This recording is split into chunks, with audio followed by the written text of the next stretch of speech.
Welcome two सालिया पर encyclopedia. अज पाण छा पढ़दासीं? अज पाण डिस्काउंट के बारे में पढ़दासीं। फर्ज़ कयो पाण के डिस्काउंट दुकान ते वञूं था या बुक स्टोर ते वञूं था ऐं पाण गाइड्स वठूं था ऐं उन्हनि ते पाण खे 5% या 10% फर्ज़ कयो 10% डिस्काउंट मिले थो त असांखे घणी क़ीमत उनखे ॾियणी पवंदी। जेकॾहिं गाइड्स आहिनि 200 रुपए जा, ठीकु आहे, हू चए थो मां तव्हांखे 5% डिस्काउंट ॾींदुमि। 5% डिस्काउंट घणो आहे? 5%। 5% डिस्काउंट आहे। डिस्काउंट छा आहे? 5%। त तव्हां घणी क़ीमत उनखे ॾींदो? असल क़ीमत हीअ आहे, डिस्काउंट 5% आहे ऐं तव्हां उनखे घणी क़ीमत ॾियणी आहे, इन जो पाण हिसाबु कंदासीं। सफ़ा सवलो आहे। इन खां पहिरें वारी वीडियो में सिखियो आहे त इनखे कीअं मालूम कजे। छा करिणो आहे? 16 सफ़ा 200 के ज़रब करनो आहे 5/100 सां, ठीक है। छो जो 5% जो मतलब ही आहे 5/100। हाणे छा इंजियूं 2 बुड़ी वयूं, इंजियूं 2 हाणे पईंदियूं 10, ठीक है।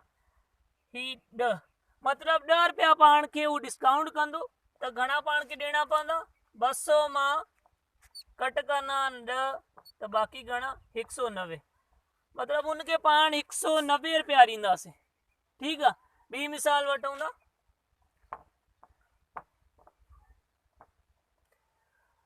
पाण वठूं था 500 ऐं 250 जो सामान ऐं हू चए थो मां तव्हांखे डिस्काउंट घणो ॾींदुमि?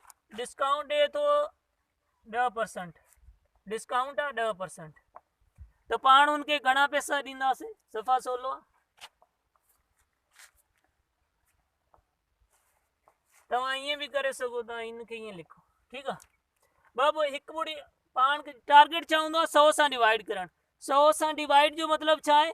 त 2 ॿुड़ियूं ख़तमु करणु, ठीकु आहे। ही हिकु ॿुड़ी इंजी वई, हिकु ॿुड़ी इंजी वई, त हाणे 25 हिक खे ज़रब कंदो त छा जवाबु ईंदो? 25।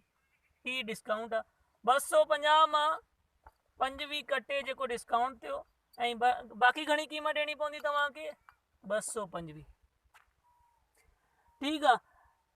उम्मीद आहे तव्हांखे सम्झ आयो हूंदो। जेकॾहिं को बि मसइलो हुजे तव्हां कमेंट में पुछी सघो था। मिलूं था नई वीडियो में।